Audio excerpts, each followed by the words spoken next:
മാരീഷൻ ഇന്ന് റിലീസായ തമിഴ് സിനിമയാണ്. മലയാളത്തിൽ 2014 ഒരു കൾട്ട് ക്ലാസിക് സിനിമ ഇറക്കിയ സംവിധായകൻ സുധീഷ് ശങ്കറിൻ്റെ സിനിമയാണിത്. ആ സിനിമ ഏതാണെന്ന് സത്യം പറഞ്ഞാൽ പറഞ്ഞു കഴിഞ്ഞാൽ നിങ്ങൾ ഈ സിനിമയ്ക്ക് കണ്ണും പൂട്ടി പോകണ്ടെന്ന് തീരുമാനിക്കുന്നൊരു പേടിയുണ്ട്. പക്ഷേ പറയാതിരിക്കാനും വയ്യ, അതുകൊണ്ട് പറയാം. വില്ലാളി വീരൻ എന്ന് പറഞ്ഞ ദിലീപേട്ടൻ്റെ സിനിമ, എക്കാലത്തെയും മികച്ച സിനിമ ഓണം ചിത്രം സമ്മാനിച്ച ഡയറക്ടറാണ്.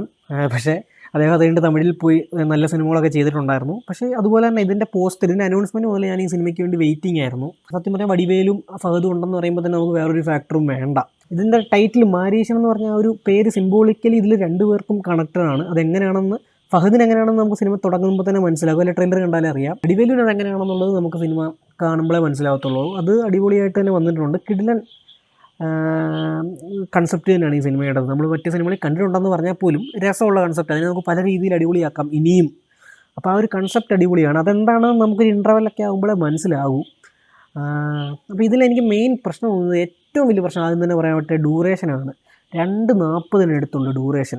2 മണിക്കൂർ 36 മിനിറ്റ് 37 മിനിറ്റ് എന്തോ. ഇങ്ങനത്തെ ഒരു പരിപാടിക്ക് അതിൻ്റെ ആവശ്യമേ ഇല്ല. നമ്മളത് കാണുമ്പോൾ ഭയങ്കര വലിപ്പീര. First half second half equally.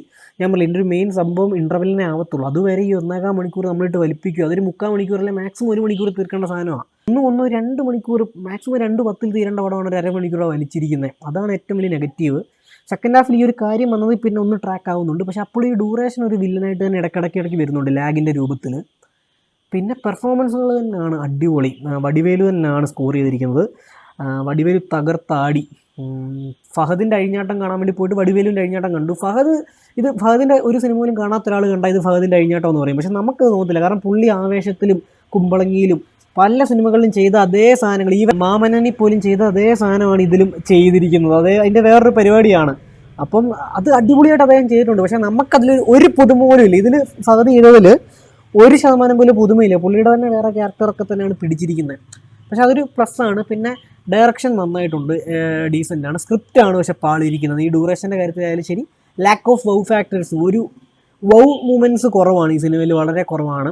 അപ്പോൾ ഡ്യൂറേഷൻ, ഈ വൗ മൂമെൻറ്റ്സ് കുറവുള്ള ഫാക്ടേഴ്സ്, പിന്നെ സ്ക്രിപ്റ്റ് ഒന്നുകൂടെ ടൈറ്റ് ആക്കാവുന്ന ഒരു കാര്യം, ഇതൊക്കെയാണ് ഈ സിനിമയുടെ ഒരു നെഗറ്റീവായിട്ട് എനിക്ക് തോന്നിയത്. പിന്നെ ക്ലൈമാക്സ് തട്ടിക്കൂട്ടി. നമുക്ക് ബഡ്ജറ്റ് കുറവാണ്, സമയം കുറവാണ്, എന്നാൽ ഇങ്ങനെ പെട്ടെന്ന് എടുത്ത് തീർത്താക്കാന്നുള്ള രീതിയിൽ എടുത്താണ് ക്ലൈമാക്സ്. ഒരു ഫാം ഹൗസിലെ സീൻ, അതും തട്ടിക്കൂട്ടായിരുന്നു. പിന്നെ ഒരു വലിയ റിവലേഷനൊക്കെ പോലെ ലാസ്റ്റ് വേറൊരു ചെറിയ ട്വിസ്റ്റായിട്ടൊക്കെ കാണിക്കുന്നുണ്ട്. അതൊക്കെ കോമഡി ആയിട്ടാണ് തോന്നിയത്. അപ്പോൾ ഇങ്ങനെ കുറച്ച് പ്രശ്നങ്ങൾ മാറ്റിയാൽ ഉറപ്പായിട്ട് ഇവരുടെ പെർഫോമൻസിനായാലും ശരി, കൺസെപ്റ്റിനായാലും ശരി, ഈ സിനിമ ഉറപ്പായിട്ടും കാണാം. കുറച്ച് ചിരിക്കാനും ഉണ്ട്. ട്രെയിലർ കാണുന്ന പോലെ ഫുൾ ചിരിയല്ല. അപ്പോൾ ഈ സിനിമയ്ക്ക് എൻ്റെ റേറ്റിംഗ് 3/5 ആണ്.